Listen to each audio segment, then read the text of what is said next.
Now, sandwich makers supplying UK supermarkets have recalled products because of an E. coli risk apparently linked to salad leaves. It is a precautionary step, a week after the UK Health Security Agency said an outbreak had forced some people into hospital.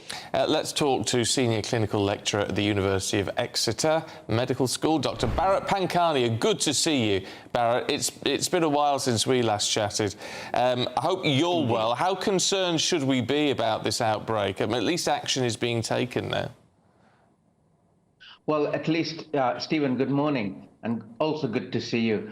At least we now know through a process of elimination and analysis of the food items and places that these people may have gone to narrow it down to perhaps it is this sandwich maker, and therefore do a voluntary product recall.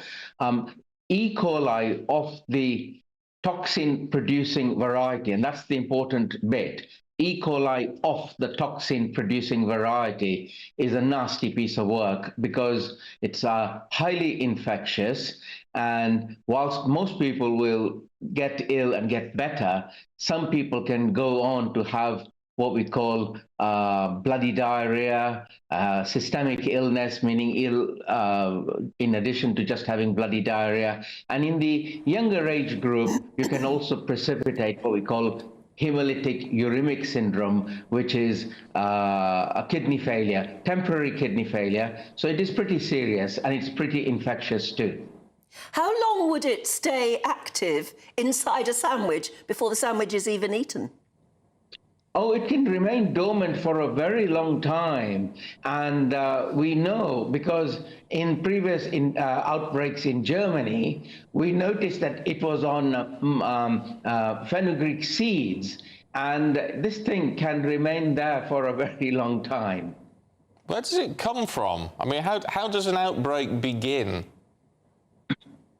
So this is contamination of a food product. So let us assume it was salad leaves. So most probably, if it is those salad leaves, for example, then it may have been grown on land where there is animal manure, and then that animal manure is now contaminating the salad leaf. And no matter how well you think you may have washed it, it's very difficult to thoroughly wash things like salad leaves. So is there any way of monitoring for it or trying to detect it? Of course, all the time. And this is a really good question, because I always teach my medical students that if you don't test, how will you know? So especially under the circumstances of we have an outbreak of E. coli 0145, the toxin-producing variety. If you are unwell, then you need to talk to your doctor, and your doctor needs to say, let's take a stool sample. Because if you don't take a stool sample, which I know people don't want to produce and give and all that because they don't like handling stools, but it is important to take a stool sample, and if you take a stool sample, we will know whether it is E. coli of the 0145 or whatever variety that's producing this illness. Yeah, we need to get over our squeamishness, don't we? Indeed. And provide what the doctors want. Before we let you go, Bharat, it has been a while because we were talking to you a lot over COVID and things. The picture, you've changed the artwork behind you, because you used to have a beautiful picture of an elephant, I seem to remember, on the wall behind you, and you've changed it. Who have you got there now?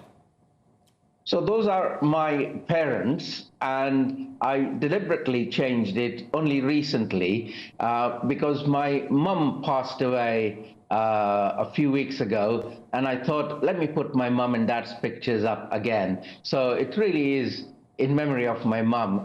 Thank you for asking. Oh, well, I'm sorry for your loss, but it's a lovely way to raise tribute to your parents. Bharat, pleasure to talk to you. Thank you very much indeed. I'm always struck by his artwork. Every time I talk to Bharat Pankhania, he always has that same shot set up, and you always see that artwork. I think we are, especially since the days of lockdown, when there were so many Zoom interviews being done, you become absolutely obsessed with looking at what's behind people, actually. It's absolutely fascinating. Do you remember that everybody used to do interviews with libraries of terribly impressive books? As if who has a bookcase? Oh, you've probably got a bookcase, have you? I have. No, I haven't got a bookcase. Where do you put your books? Well, everything's on tablet form now. Yeah, but what if you were given a book for Christmas? You'd have to put it somewhere. In a cupboard. Oh, In okay. a cupboard. No, I mean, I agree. People used to have massive bookcases, and they were in every room. I've certainly cut down on the bookcases, but they're still there. All right, no, I haven't got any. Do you have coffee table books? No. No. I've tried, you know how posh people have coffee table books, don't they? Oh, I'm not posh. Yeah, I've tried that so many times, but they just get put, people put cups of coffee on them, literally. That's not good. No. Anyway, look, away from that, Green Core is one of the companies that produce the sandwiches involved in all of this. They've said, as a precautionary measure, we have voluntarily recalled a number of sandwiches and wraps due to a potential food safety risk. Green Core adheres to the highest standards of food safety, and we're working closely with the Food Standards Agency and our suppliers to better understand the possible source of any potential issue.